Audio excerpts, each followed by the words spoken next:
Olá, meu amigo, minha amiga, dona de casa, você que está no seu trabalho e nos prestigia nessa hora com a sua audiência.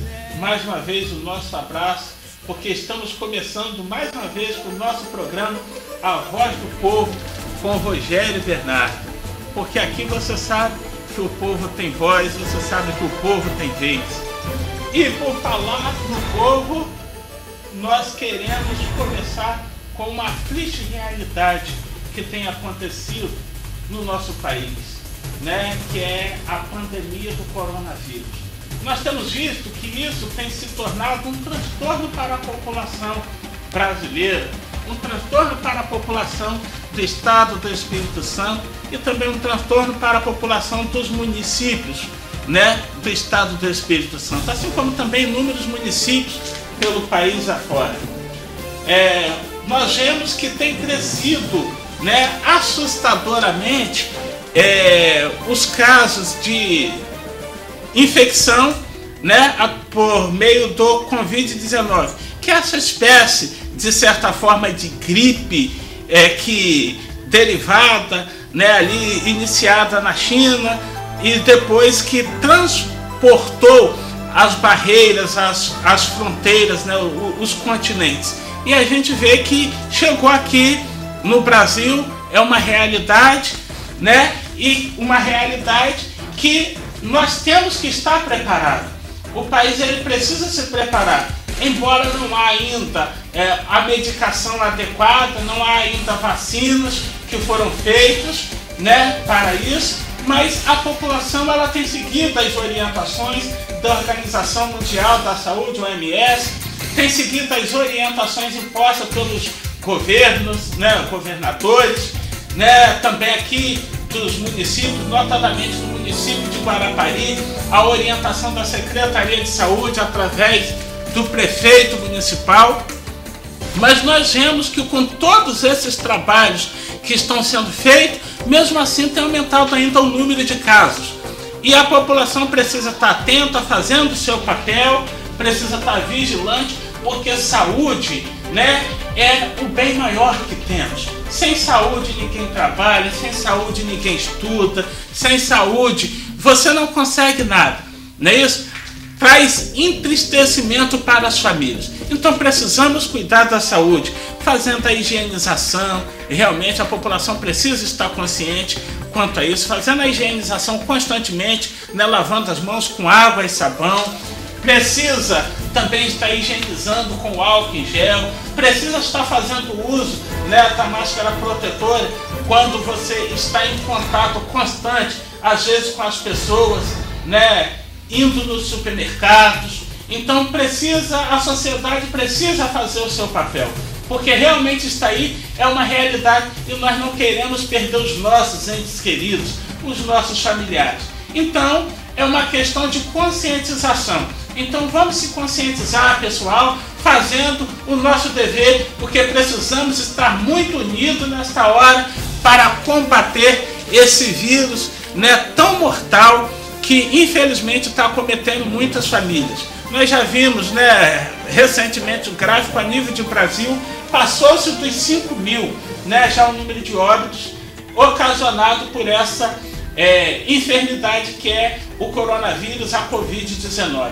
E nós precisamos estar atentos para esse fator importante que tem acontecido e que tem interferido diretamente em cada cidadão brasileiro, em cada pessoas, nas diversas famílias, a nível de país, a nível de estado e a nível de municípios, né?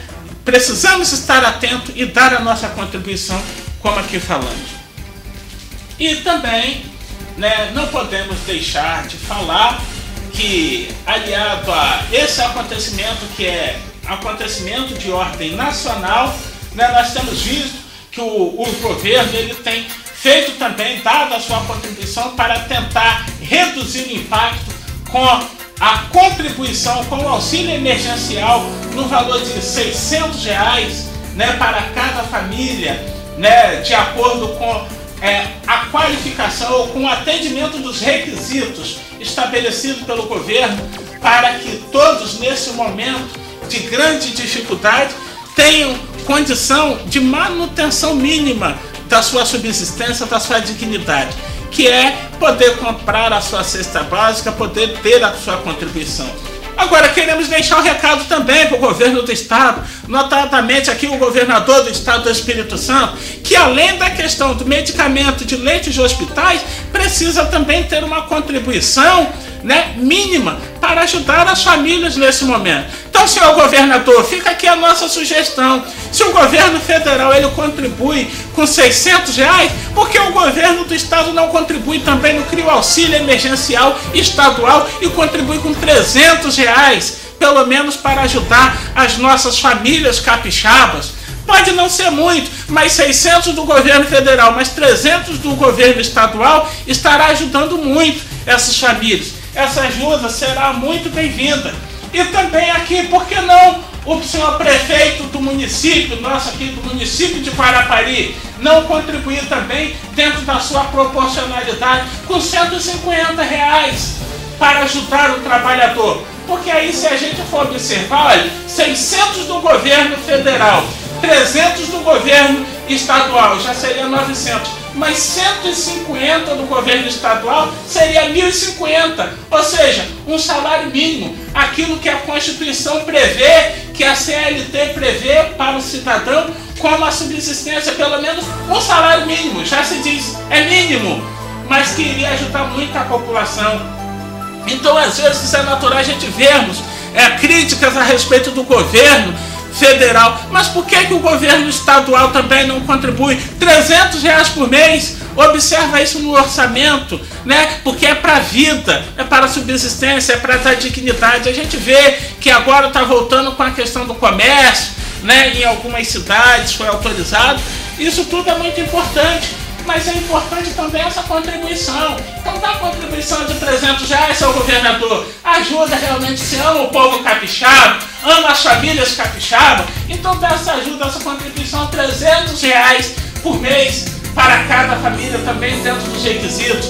Senhor prefeito do município de Guarapari, o senhor também ama as famílias de Guarapari, né, e quer dar toda a assistência, além de dar prevenção e do cuidado que é determinado pela Organização Mundial de Saúde, cria também um cadastro, dá R$150, porque olha, se tivermos governo federal ajudando com 600, governo estadual ajudando com 300 e o município ajudando com 150, temos R$1.050, ou seja, um salário mínimo para ajudar a nossa população. Então fica aqui o nosso apelo, porque o nosso apelo é o apelo do povo que está necessitado, que está sofrendo e precisando de dignidade neste momento.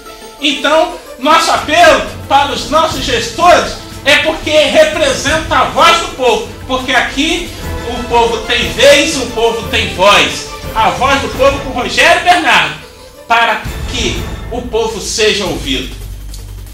E aqui, meus amigos, uma outra situação que nós temos visto, que é a respeito de debate nacional, né? Que é o que está acontecendo lá, a questão após a saída do ministro Mandetta da Saúde, logo depois também saiu já o ministro da Justiça e Segurança Pública, o senhor Sérgio Moro, ex-ministro agora, né? E também com as acusações relacionadas lá ao excelentíssimo senhor presidente da República, senhor Jair Messias Bolsonaro. E aí nós começamos a observar as mobilizações. É muito simples, a gente vê o governo criticando, né, dos diversos estados, diversas pessoas e alguns segmentos, até mesmo alguns do meio juristas, questionando, diversos partidos entrando com medida. Daqui do nosso estado do Espírito Santo, né, foi noticiado também que o senador Fabiano Contarato também entrou com a medida, inclusive pedindo, né, processo de impeachment, o que a gente tem visto no noticiário, juntamente com o Rondô, aquele outro senador. Então nós temos visto várias situações sendo noticiadas. E o PDT, que por sua vez entrou com uma medida pedindo o impedimento da nomeação do delegado Ramagem, até então que era o comandante da a ABIN, né, que comanda a Agência Brasileira de Inteligência, e aí o presidente da República nomeou ele para ser o diretor da Polícia Federal. E aí logo começou aquele monte de questionamento. Aí a gente tem visto muito nas redes sociais, né, o presidente da República fala: olha, tá dando notoriedade ao caso da Marielle, né, que foi assassinada, mas não tá dando notoriedade também à investigação a respeito da tentativa de assassinato do presidente da República, do chefe de Estado, né? Então precisa realmente de resposta. Aí nós vemos isso sendo noticiado constantemente. E aí o PDT entrou com pedido liminar, pedindo a suspensão da nomeação do Ramagem para direção da Polícia Federal. E aí nós vemos que, né, nesse período, digamos assim, de muita fragilidade e que tem que se ter muita maturidade, muita responsabilidade. Por quê? Por causa da separação dos poderes.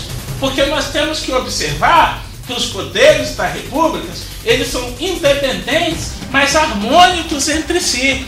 Então cabe ao Legislativo criar e elaborar as leis, cabe ao Judiciário interpretar e aplicar as leis, né, com o seu julgamento justo, imparcial, né, digamos assim, equilibrado, à luz da Constituição. Precisa ter essa separação. E o Executivo, ele vai atuar, né, porque não pode fazer ou deixar de fazer senão em virtude de lei. A administração pública está adstrita a isso, né, aos limites impostos pela Constituição. Então, se a lei prevê atos discricionários também do presidente da República, nós temos que observar isso com cautela. E aí a gente chama a atenção isso por quê? Porque nós vemos muitos juristas falando relacionado, por exemplo, ao período em que houve um precedente do Supremo Tribunal Federal, no período que até então a ex-presidente Dilma Rousseff tentou nomear o próprio ex-ministro, como ministro, o ex-presidente Luiz Inácio Lula da Silva. Ora, mas era um cenário diferente, porque ali o senhor Luiz Inácio Lula da Silva, ele estava sendo acusado de um processo na eminência de ser feito o seu pedido de prisão, e aí ela tentou nomeá-lo para que ele tivesse prerrogativa de foro, ou seja, para que o processo saísse dali de Curitiba e fosse então para tramitar no Supremo, porque ele teria prerrogativa de foro, e aí seria julgado ou o seu processo conduzido pelos ministros do Supremo Tribunal Federal.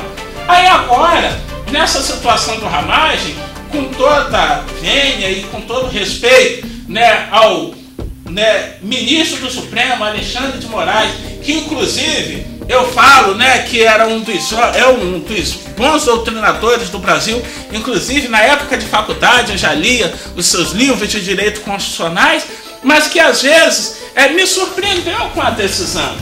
Surpreendeu por quê? Porque a gente fala que do ponto de vista jurídico é importante observar alguns critérios.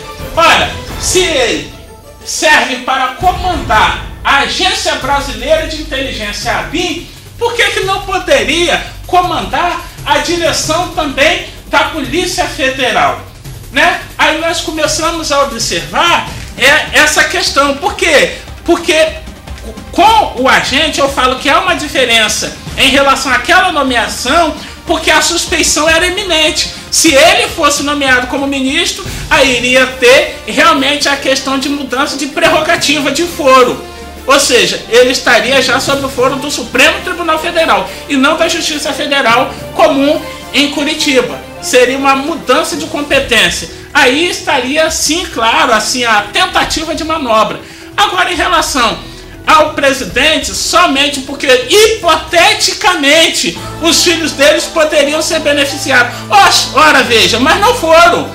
O delegado, ele tem a sua responsabilidade também, à luz da Constituição, né? A impessoalidade. Se fosse uma situação que o delegado estivesse beneficiando alguém no processo em curso, haveria justificativa plausível. Agora, com toda a vênia e com todo respeito, né, ao seu ministro do Supremo, Alexandre de Moraes, né, que é uma pessoa que eu falo que escreve os seus livros, e eu já analisei muito as suas doutrinas em sede de direito constitucional, me causou surpresa.